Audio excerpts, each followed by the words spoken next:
Olá, eu sou Eric Chiconelli Gomes e hoje adentramos o segundo bloco da nossa jornada literária jurídica dedicada a examinar como a literatura desvela as estruturas de dominação colonial, racial e social e o papel do direito nessas dinâmicas de poder.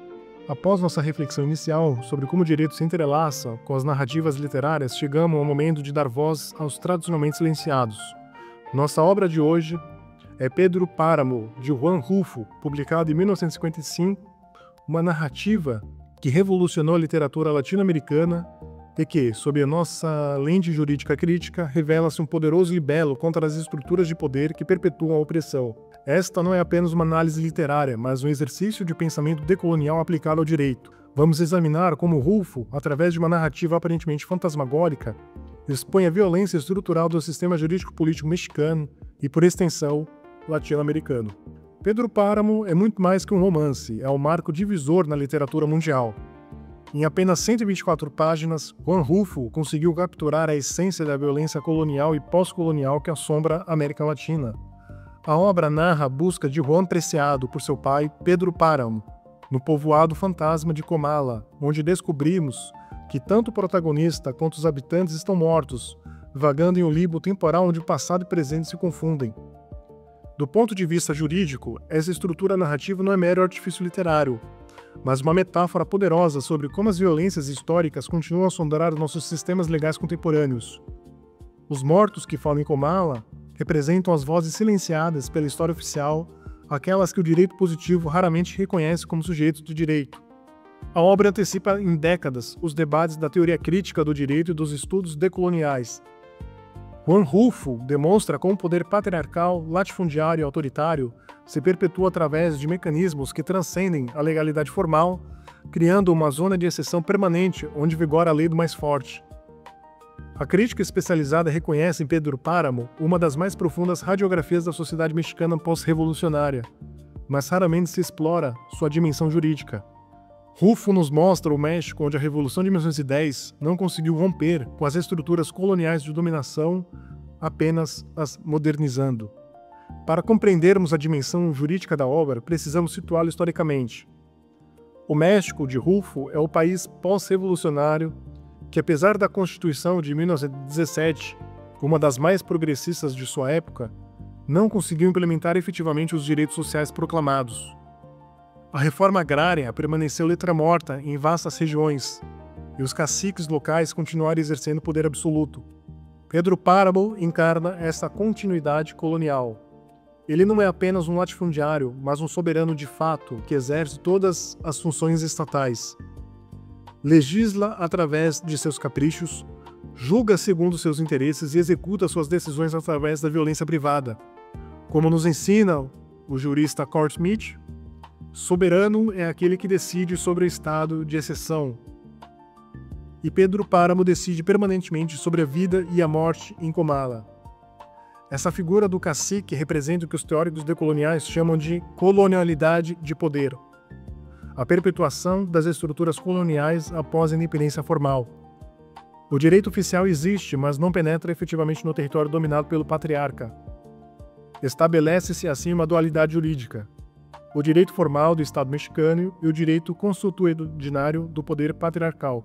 Rulfo nos mostra como essa dualidade não é uma aberração, mas uma funcionalidade. O Estado mexicano necessita dos Pedros Páramos para manter o controle territorial e social.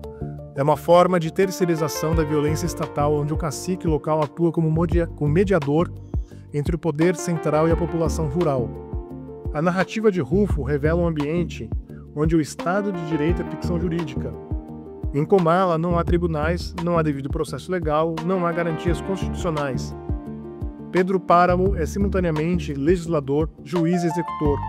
Suas decisões são inapelíveis e seus métodos, invariavelmente, violentos. Esta concentração de poderes não é mera tirania individual, mas expressão de uma estrutura social onde o direito funciona como instrumento de dominação de classe. Pedro Páramo não viola a lei, ele é a lei. Como analisa Giorgio Agamben em seus estudos sobre o estado de exceção, trata-se de uma zona onde a norma jurídica se suspende, mas mantém sua vigência através da própria suspensão. A violência em Pedro Páramo não é episódica, mas estrutural. Ela permeia todas as relações sociais. A exploração dos camponeses, a objetificação das mulheres, a eliminação dos opositores. Essa violência se naturaliza através de mecanismos que Walter Benjamin identificaria como violência conservadora do direito, ou seja, aquela que mantém e reproduz as relações de dominação existentes. O episódio da morte de Toribio Aldrete é exemplar. Aldrete é morto por questionar publicamente o poder de Pedro Páramo. Não há processo, não há defesa, não há apelação. A eliminação física do dissidente é apresentado como necessidade natural da ordem social. Aqui vemos como o direito se revela em sua dimensão mais crua. Monopólio legitimado da violência a serviço da classe dominante. A genialidade de Juan Rulfo está em dar voz aos tradicionalmente silenciados através de uma inversão narrativa radical. Em Pedro Páramo, são os mortos que falam. Essa estrutura não é mero fantástico, mas estratégia decolonial. Os mortos representam aqueles que o direito oficial nunca reconheceu como sujeitos. Os camponeses explorados, as mulheres objetificadas, os indígenas despojados de suas terras. Susana, por exemplo, representa a mulher reduzida a objeto de desejo masculino. Sua loucura não é patologia individual, mas resposta racional a um sistema que nega sua subjetividade. Quando Pedro Páramo mata Comala por ela não ter chorado sua morte, vemos como o patriarcado exerce violência contra toda a comunidade para punir a resistência feminina. Os camponeses mortos, que narram suas histórias, revelam a brutalidade da exploração latifundiária. Suas vozes póstumas denunciam um sistema que os matou em vida através da miséria, da fome e da violência. O direito agrário mexicano existia no papel, mas jamais chegou a Comala. A reforma agrária permaneceu promessa não cumprida.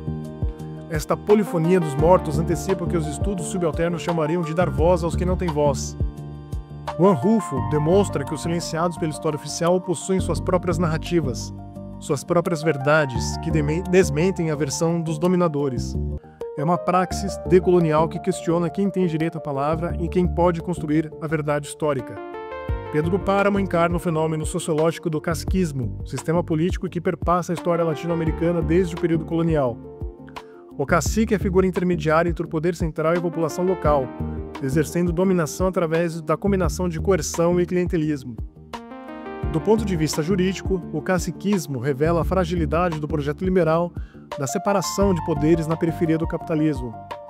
Em sociedades marcadas pela extrema desigualdade social e pela debilidade institucional, o poder se concentra em figuras patriarcais que exercem simultaneamente funções econômicas, políticas e jurídicas. Pedro Páramo não é apenas proprietário de terras.